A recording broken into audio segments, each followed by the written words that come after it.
We're here actually for the eighth time in our Distinguished Speaker Series of the Academic Distinction Fund. We started this is our second year, we started over a year ago, to provide free community education to the Baton Rouge community and our contiguous parishes so that our community can learn what it takes to get children ready for kindergarten and first grade. We've had topics, everything from brain development to what happens when when children are exposed to too much mental illness, to health, nutrition, and obesity prevention. But today, we have this all important topic of what happens when children see too much, when they see too much crime, see too much violence, when they experience too much trauma. That impacts them personally, emotionally, and we don't like to say it, but sometimes even physically. And so the children bring that package to the classroom. And often it is difficult for teachers to know exactly what to do to help move through that situation and get children in a mode for learning and succeeding in school. So we have Dr.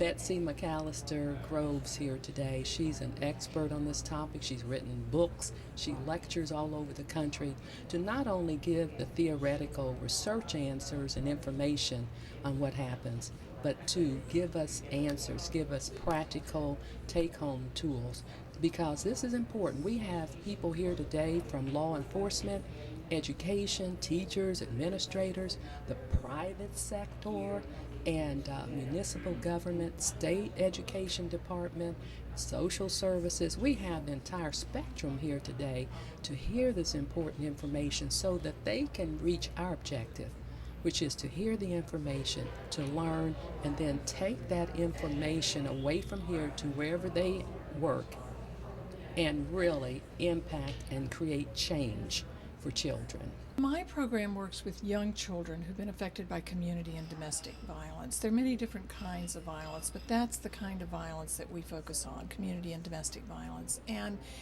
it depends somewhat on the age of the child, but we did a study in our hospital now about 12 years ago in the pediatric clinics, asking parents about their children's exposure to real-life violence. And we found that 1 in 10 children in our sample had witnessed a knifing or a shooting, and that an additional 20% had witnessed what we call moderate violence, which is pushing, kicking, hitting, and shoving. So this violence occurs in the home and outside of the home. And I think those statistics are really sobering. I mean, if you take those two together, 30% of our sample had witnessed significant violence. And, you know, if you have 30% of kids who have chronic ear infections or haven't gotten immunized, this is a public health emergency. And that's the way we think about this issue of exposure to violence. I think the presentation by Ms. Groves is a message that has to be told to the members of our community. When our mayor looks at issues affecting our community, he is most concerned about the issues that impact the children in our community. He's a visionary, and to realize a vision that's going to come to fruition, we have to be concerned about what's impacting the lives of children.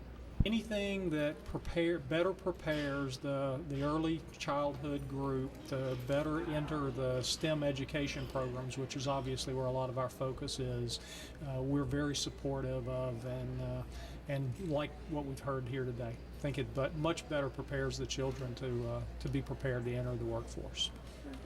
Here we have a well-honed, not only speaker, but a professional in the field, and that's what we look for in Academic Distinction Fund. You know, we have talked to researchers and talking heads and others, but we look for people who have been there, done that, are experienced, and can give us practical, usable information.